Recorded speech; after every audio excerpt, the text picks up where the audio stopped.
Welcome back to the Q&A show. Question number one. Do you think it's important to have your face attached to your business? Generally, I think it is, because I can only talk about past experiences and I personally benefited off it.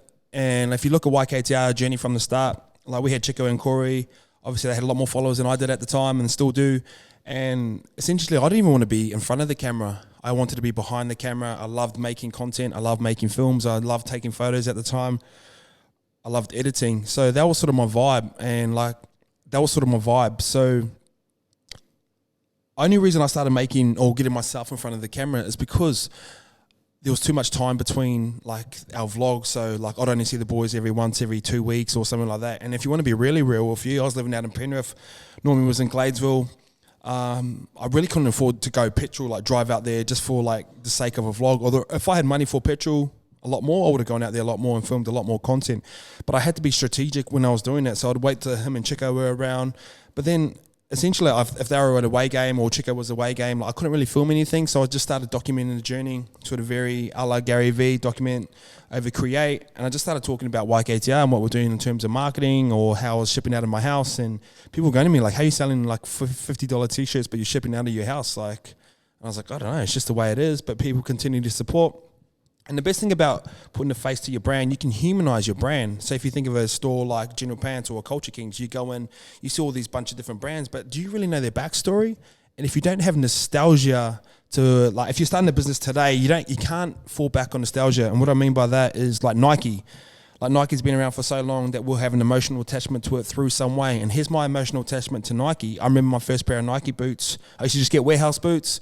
When I was 13 and 14, my mum was like, oh, if you play good football, I'll get you these boots. And guess who was wearing them?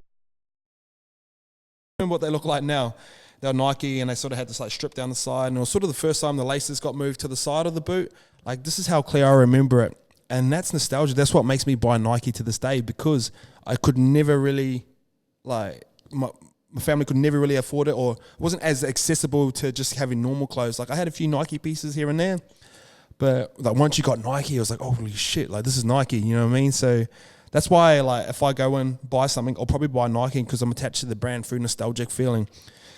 But if you're starting a brand today, yesterday and last year, I feel like it's important to attach yourself and put your face to it, because social media is such a big part of it. And I feel like a lot of brands are just catalogs right now. Their social media is just purely like their clothes. They're like clothes. And people get accustomed to it. People get bored of it, to be honest. So putting your face to your brand is super important. Look at someone like Pip Edwards, who's got P Nation. Probably they do it really, really well. Probably do it a lot better than us because they're a lot bigger brand than us. But you can't go anywhere without seeing anyone wear P Nation.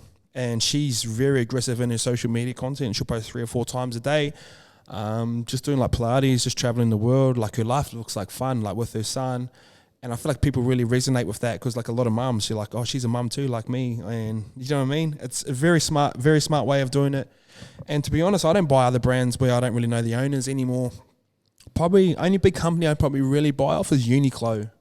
I don't know, they just make cool stuff and it's cheap. So if I just want something for the weekend, I'll get something cheap from there. But yeah, brands I wear: Kith and Ronnie Fag, Daniel Patrick. I know the owner of Zanerobe now, so I'm more inclined to buy their stuff. Even though I own my own brand, I love supporting other entrepreneurs. I love supporting people on the come up as well. So yeah, I feel like it is important to attach your face to your brand. And I'll give you two examples of this, both good and bad. So the good, you get all the benefits from it. And I'll probably get more benefits from this, me building YKTR, than Chico and Normie would get. And it's already happened. Like, I get people paying me for consulting. I get people inviting me on to the stage to speak. I get people. I've got a podcast now. Like, I've got people wanting to jump on my podcast. I have to turn people away to jump on my podcast, which is a cool feeling that people come to you for your advice. So like, I've benefited off being the face of this brand. And it's not even an egotistical kind of thing. That's just kind of facts. I've had people offer me equity in their business if I could help run it. So that's sort of the plus side of being the face to it, because what you find is people come towards you and give you opportunity. And I always talk about Naval, and he's very successful. And he's crippled by opportunity. He has to turn so much stuff down because he's been able to build a personal brand and have something attachment to it. So people look at me and they're like, oh, you built YKTR into this thing. He must know what he's talking about. So people come with me to opportunity. So imagine that at scale. You're crippled by opportunity. The other side of it is you're accountable. So if something fucks up with YKTR, or someone gets their order wrong, or there's a hole in a t-shirt, which happened yesterday, which is like a tiny hole like this, you're accountable. And people know where your Instagram is, and they'll know how to press that DM button, and then hey, there's a hole in my t-shirt. Can you fix it? And I'm like, yep. So you can't really hide behind anything, and I feel like that's a great thing. And if you're built for this, if you want to be the top, if you want to be the guy where, so if anything happens in YKTR, I can't point to anyone and blame, it's on me. And I don't feel like everyone's ready for that, but I feel like I am, and I enjoy that. So those are the two different reasons why you should put your face to your business. Question number 2, what's the biggest sacrifice you made for your business? Money. I know money is a weird subject to talk about, but it is. So initially, like, I worked the first 16 months for free. It was a bit of a side hustle. Then we had a proper crack. And then it took me about 9 months to earn my first paycheck. And if you want to be really real, like, it wasn't that much. It was enough to get me by. I would pay like the interest on my mortgage or rent, whatever it was. And I'd probably have about $250 to live off for the month. And that's like being really real. And then sort of the next year, rolled into negotiation with the boys. We had to get someone in. A friend of ours, Ronnie, who's negotiated divorces and stuff like that. And we sat down and had this meeting. And that's hard. Like having a meeting with your like 2 best mates, and none of us had run a business before. We didn't understand the difference between an owner and like working in the business as well. So we had to sit down and go, what's your share in the business?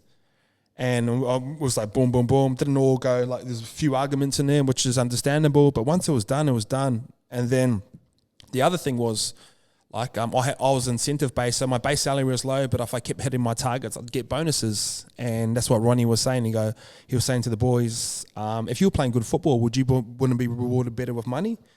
And they're like, yeah. And he goes, it's the same thing for Isaac. Like, he's out here grinding, but if he put these targets in front of him, he keeps hitting them, he should be rewarded in monetary value. So that was really, really hard. Like, and like once it was done, it was perfect. And once we rolled into a new business, we knew how to do it. But that initial conversation was really, really hard. So money has been a sacrifice for me. And what I mean for that is, like, 1, I didn't get any for the first 16 months. But 2, rolling into this year, I'd hit all my targets.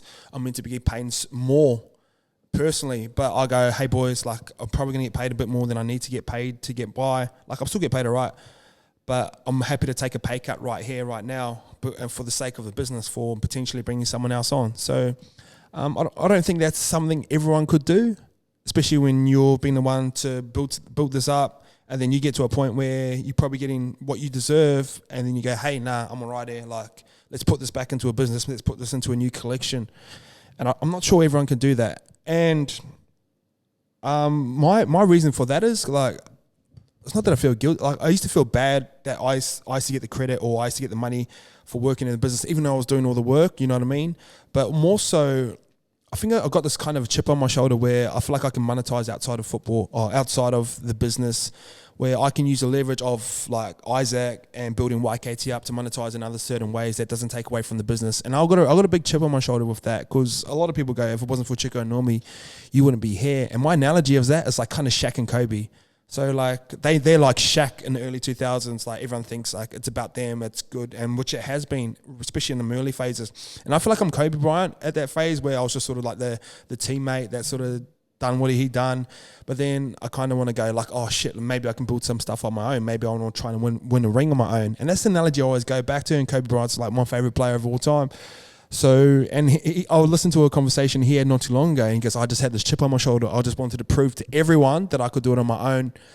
And it's not about me. Like, I don't sit around bitter. Like, I love how our journey's gone, but like I'm not really in it to prove people wrong. I'm kind of in it to just prove myself right. And if I prove people wrong as a byproduct of that, like, I'd be happy with that. And that's why I gravitated towards podcasts and build an online course and a few other things as well, because I feel like I'm okay at this. I feel like I'm good at this. So, and it doesn't necessarily take money away from YKTR, the business, where the boys own equity in it. So that's my thoughts. That's my biggest sacrifice I've made, is personal finance. Could potentially be on more money than I actually am, and I've taken a pay cut, and I've got a girlfriend now to look after as well. So, yeah, it's probably a little bit easier because I don't have kids and all that sort of stuff as well, but it's my life here. I can only sort of go off what I've done, you know what I mean? Question number 3, is business integrated into your life or separate from your life? There's two types of way you can look at this. Ronnie Palmer, who was an old trainer of mine, really good guy. He goes, you want to compartmentalize your life. So he goes, when you wake up in the morning, just focus on waking up and having a shower and brushing your teeth and enjoy the thing. And then once you jump in your car, that's your time. And then you drive out to training, which is 40 minutes. You just enjoy being you. Once you get to training, you're a rugby league player.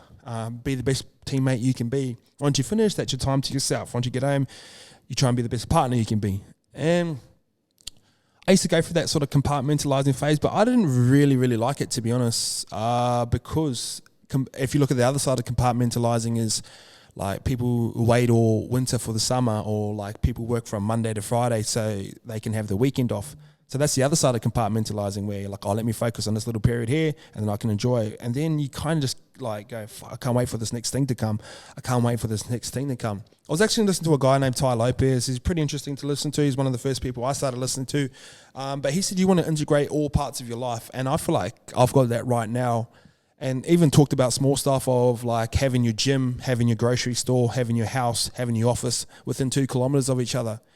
And one of my goals last year was to actually move closer towards the beach, but also to have my office and my house in the same suburb. And I know a lot of people would hate that because they get away, but they don't really love their job like I do. Like I love my job. So my life is really integrated, like within 1 or 2 suburbs, to be honest, between like Alexandria and Rosebery, Zetland. That's where my gym is. But nothing is outside of the circle. I've got a basketball court there. I've got hoops. I've got a field I can run around. I've got a supermarket. My life is really integrated, and I don't keep anything separate. Like I talked to my girlfriend about business, and she's hung around some pretty successful entrepreneurs in her past, and she'll give me her advice, and I'll give her my advice on things that she wants to do as well. So I personally like integrating it all because it avoids that compartmentalizing stuff in terms of like, I'm not looking forward to the weekends. Like I look forward to Mondays just as much as I look forward to a Friday. You know what I mean? And that's the phase where I heard someone talk about it one time. Yeah, once you get to the point, you know, when you're on holiday, you don't really count the days. Like you don't go like, shit, it's Wednesday today. You're more like, oh, I've got here 3 nights. We've been here for 3 days. And that's once you get to this point where you can integrate your life, where your passion, your business, how you make money, where you exercise, is also where your relationships are all integrated into one. It kind of feels like that. It kind of feels like, shit, like what day is it today? Oh, the weekend was 3 days ago, so it must be like Wednesday. And that's how my life kind of feels. Yeah, so I feel like integrating your life is better, and that's how I do it personally. It might not work for you, but that's just my thoughts.